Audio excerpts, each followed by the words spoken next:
पाठ का नाम है उपकारकाः वृक्षाः। वृक्ष जो होते हैं उपकारक होते हैं। वृक्षाः शब्द जो है वह विशेष्य है, अर्थात इसकी विशेषता बतलाई जा रही है। उपकारका, उपकारका इसका विशेषण है, अर्थात यहाँ पर विशेषण विशेष से संबंध है। वृक्ष उपकारक होते हैं। वृक्ष जो है हम लोगों के लिए उपकारक होते हैं, अर्थात वृक्ष की अनुपस्थिति में हम लोगों का जीवन जो है वह संभव नहीं है, असंभव है। आप सब जानते हो वृक्ष जो है हम लोगों को ऑक्सीजन प्रदान करता है और स्वयं कार्बन डाइऑक्साइड लेता है। तो यहाँ हम देखेंगे उपकारका वृक्षा, वृक्ष उपकारक होते हैं। वृक्षा अस्माकं जीवनस्य आधाराः सन्ति। वृक्ष अस्माकम, अस्माकम का अर्थ हो गया हमारे, जीवनस्य जीवन के आधार है, आधाराः सन्ति,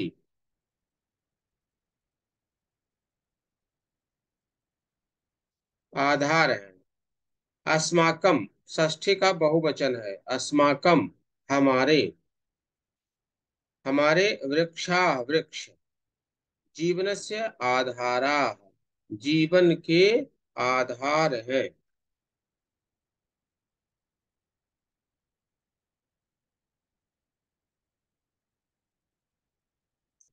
वृक्ष हमारे जीवन के आधार है। आगे बोल रहा है कि एते भूमेः उद्भवन्ति। एते किसके लिए आया है? वृक्षाः के लिए, यानी वृक्ष जो होते हैं भूमेः भूमि से, उद्भवन्ति उत्पन्न होते हैं। भूमे भूमि शब्द है, भूमि शब्द में पंचमी एक वचन भूमे रूप बनता है। पंचमी का एक वचन भूमे, यानी भूमि से। उद्भवंती, उद्भवंती में उत उपसर्ग लगा हुआ है। उद्भवंती उत्पन्न होते हैं। ये वृक्ष कहाँ से उत्पन्न होते हैं? भूमि से उत्पन्न होते हैं। वृक्ष कैसे होते हैं? अस्माकम जीवनस्य आधारा, हम लोगों के जीवन के आधार होते हैं। आगे बोल रहा है एतेषां मूलानि पृथिव्यां दूरम दूरम ततानि भवन्ति। ततानि मतलब फैले हुए। एतेषां मूलानि, मूल का अर्थ होता है जड़। इन वृक्षों की जड़ें पृथिव्याम पृथ्वी में, दूरम दूरम ततानी दूर दूर तक फैले हुए होते हैं। आप सब जानते हो वृक्ष जितना ऊपर आपको दिखता है उतना ही पृथ्वी के नीचे फैला हुआ रहता है, तभी उसका संतुलन बना रहता है। मूलानाम उपरिष्टात्, यानी जड़ों के ऊपर से।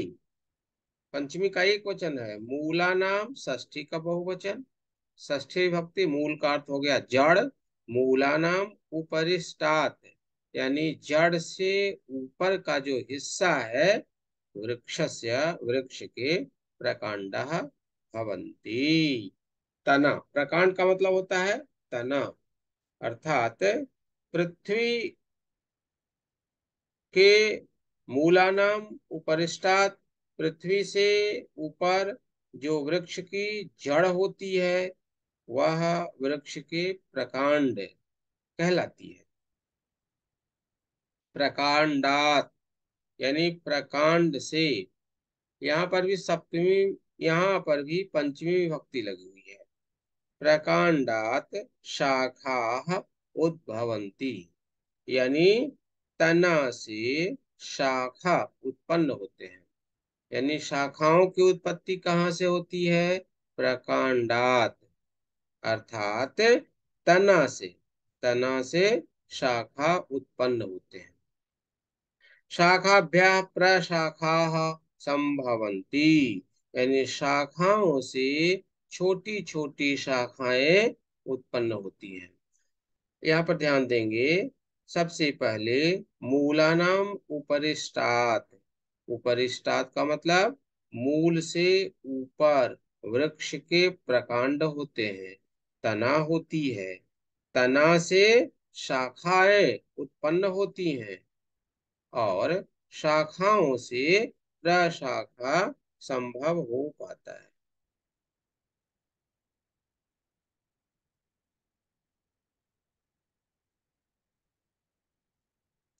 आगे देखेंगे, एतासु, इनसे, इन प्रशाखासु, इन प्रशाखाओं से, एव पत्राणि पुष्पाणि फलानि च भवन्ति।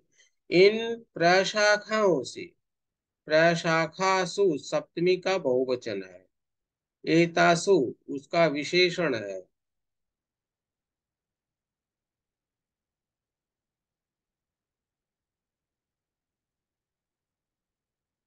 इन प्रशाखाओं से ही पत्ते, पुष्प और फल उत्पन्न होते हैं।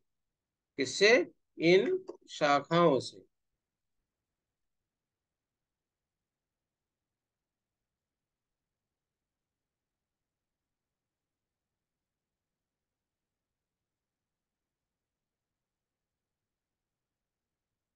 आगे हम लोग देखेंगे,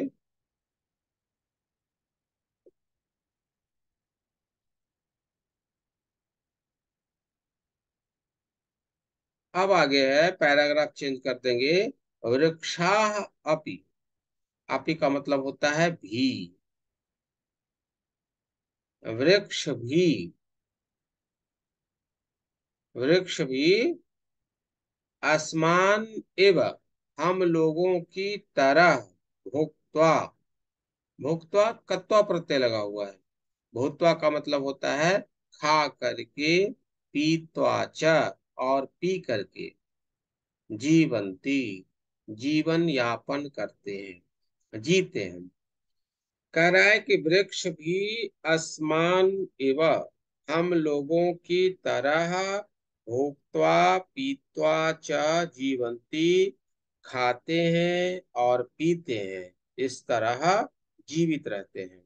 अर्थात जैसे हम लोग भोजन करते हैं तभी जीवन यापन करते हैं, जीने के लिए भोजन बहुत जरूरी है, जल जरूरी है, पानी पीते हैं हम लोग, उसी तरह से वृक्ष भी खाना खाते हैं और जल पीते हैं। मूलानि वृक्षाणां पादाः भवन्ति, अर्थात मूलानि जड़ें, जो पृथ्वी के अंदर का हिस्सा है उसको जड़ बोलते हैं। मूलानि वृक्षाणां पादाः भवन्ति, अर्थात मूल जो है, जड़ जो है, वृक्षों के पैर कहलाते हैं, पादाः भवन्ति, पैर होते हैं। एते पादैः, तृतीया का बहुवचन है, इन पैरों से, पिबन्ति, वृक्ष जल कैसे पीते हैं? पादैः, अर्थात अपने पैरों से। वृक्ष के पैर कौन होते हैं? मूलानि, तस्य मूलानि पादाः कथ्यन्ते, वृक्षों की जो जड़ें होती हैं वे उसके पैर कहलाते हैं, और उन्हीं पैरों के माध्यम से वृक्ष जल पृथ्वी से खींचते हैं, पीते हैं। एते पादैः पिबन्ति अतएव पादपाः कथ्यन्ते, वृक्ष का एक नाम है पादप। पादप का मतलब होता है पैर से पीने वाला, प का मतलब पीने वाला। तो चूंकि वृक्ष अपने पैरों से, अपनी जड़ों से पीते हैं, इसलिए उनका एक नाम पादप भी है, अर्थात पैर से पीने वाला। अतएव पादपाः कथ्यन्ते, कहे जाते हैं। मूलानि भूमेः रसं गृहीत्वा, अर्थात मूलों के माध्यम से, जड़ों के माध्यम से, भूमि से, भूमेः रसं गृहीत्वा, रस को ग्रहण करके, अन्येभ्यः अवयवेभ्यः यच्छन्ति, अन्य दूसरे अवयव को प्रदान करते हैं। एन एते वृक्षाः फलन्ति, जिससे वृक्ष फलते हैं। वृक्ष फलते कैसे हैं? तो चूंकि जड़ों से जल ग्रहण कर लेते हैं, इसके माध्यम से मूलानी, मूल के माध्यम से, जड़ों के माध्यम से, और इसी वजह से वृक्षों को पादप भी कहा जाता है। अर्थात पैरों से जो जल ग्रहण करता है उसे पादप करते हैं। और वृक्ष क्या करते हैं? अपनी जड़ों से जल को ग्रहण करके और दूसरे दूसरे अंग को, हिस्से को, अवयव को जल प्रदान कर देते हैं। इस तरह से जल ग्रहण करके वृक्ष फलते हैं, फूलते हैं, फलते हैं।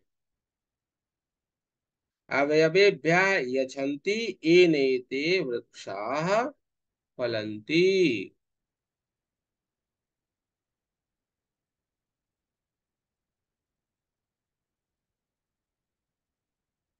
वृक्षाः अपि मनुष्याः इव सुखानि दुखानि च अनुभवन्ति।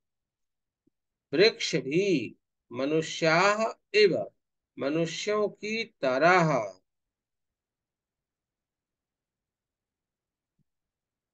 मनुष्य की तरह सुखानि दुखानि च अनुभवन्ति, सुख और दुख का अनुभव करते हैं।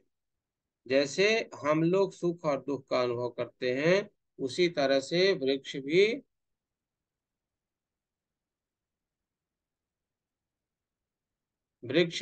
उसी तरह से सुख और दुख का अनुभव करते हैं।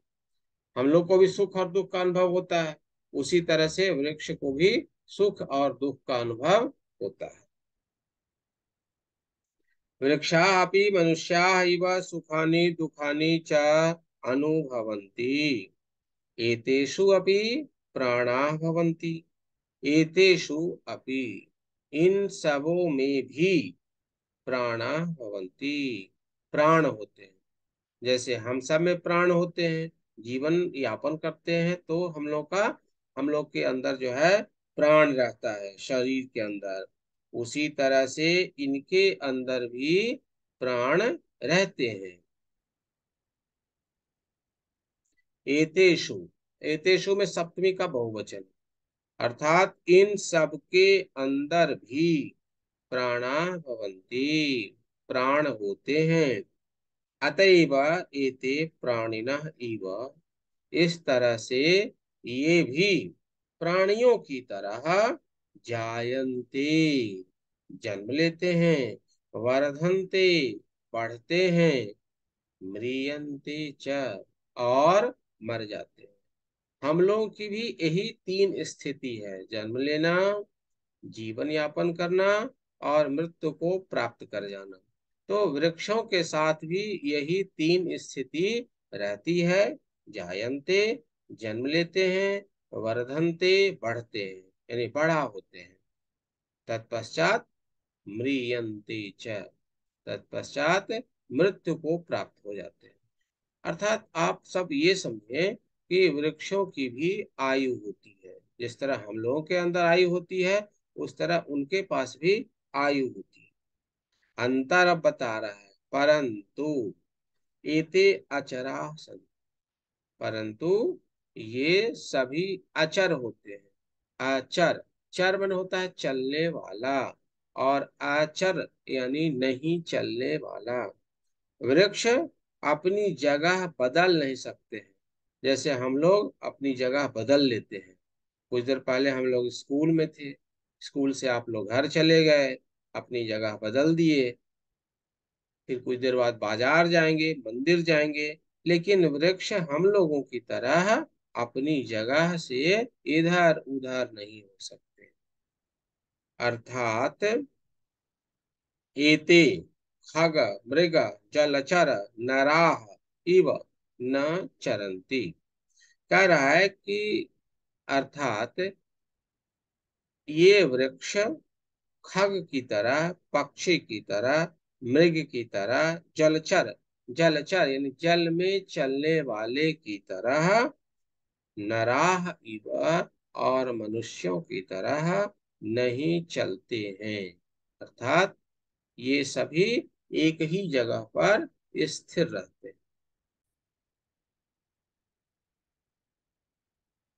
वृक्षानाम बहवः भेदाः सन्ति। वृक्ष के अनेक भेद होते हैं। वृक्षानाम अर्थात वृक्षों के बहवः भेदाः सन्ति, बहुत से भेद होते हैं। एतेषु केचित् फल वृक्षाः सन्ति।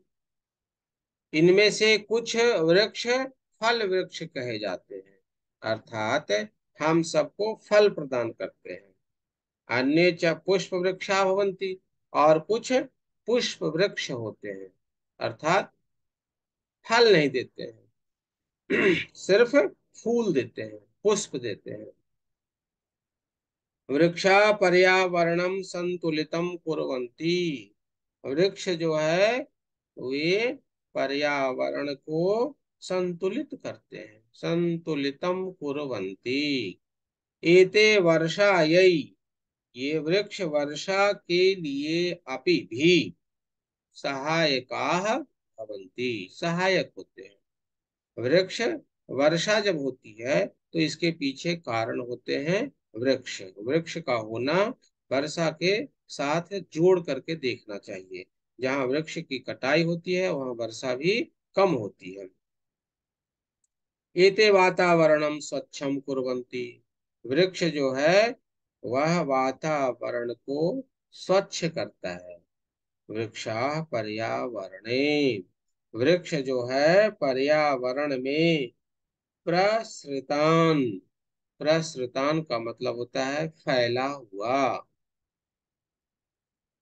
प्रसृतान प्रदूषित वायुन, प्रदूषित वायु को गृहीत्वा, ग्रहण करके, प्रदूषित जो वायु है उसको ले करके श्वसन क्रिया आई, श्वसन क्रिया के लिए, अर्थात हम लोग जो श्वास लेते हैं उसके लायक अस्मभ्यम प्राणवायुम यच्छन्ति, हम सबको प्राणवायु प्रदान कर देते हैं।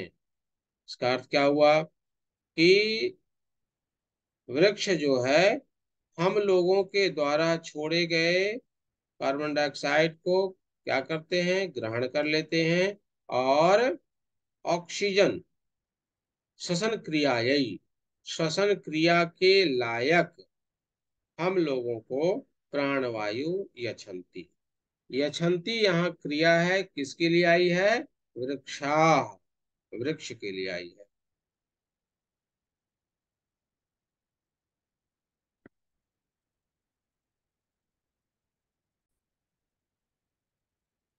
आगे है वृक्षा पत्रैः पुष्पैः फलैः छायया वल्कलैः काष्ठैः च सदैव प्राणिनाम उपकारम कुर्वन्ति। वृक्ष जो है पत्रई, पत्तों के माध्यम से, यहाँ पर देखिए तृतीया का बहुवचन है। वृक्ष पत्रई, पत्तों से, पुष्पई, फूलों से, फलई, फलों से, छाया और छाया से, वलकलई, वलकल से, काष्ठई, लकड़ियों से, सदैव प्राणी नाम, हमेशा प्राणियों के लिए उपकारकम कुर्वन्ति, उपकार करते हैं। अतः उपकार का एव एते वृक्षा, इसलिए ये वृक्ष जो है हम सब के लिए उपकारक है, अर्थात उपकार करने वाले हैं। एतैः विना, इन सब के बिना अस्माकं जीवनम, हम सब का जीवन असंभवम अस्ति। हम सब का जीवन जो है वह असंभव है। एतेषाम रक्षणे, इन सब की रक्षा में, एव ही, इन सब की रक्षा में ही अस्माकं जीवनस्य रक्षणम, हम सबके जीवन जो है वह रक्षित है। अर्थात इनकी रक्षा करना हम सबका परम कर्तव्य भी है और इसी में हम सबकी भलाई भी है। अतएव कथ्यते, इसलिए कहा गया है, रक्षणीया एते उपकारका वृक्षा। इसी कारण से कहा गया है कि रक्षणीया, इसमें अनियर प्रत्यय लगा हुआ है, रक्षणीया एते उपकार का वृक्षा, ये वृक्ष जो है हम सब के लिए उपकारक हैं। अर्थात हम सब का ये परम धर्म बनता है कि वृक्षों की रक्षा की जाए। यदि वृक्ष की रक्षा नहीं होगी तो हम लोगों का जीवन जो है वह संभव नहीं है।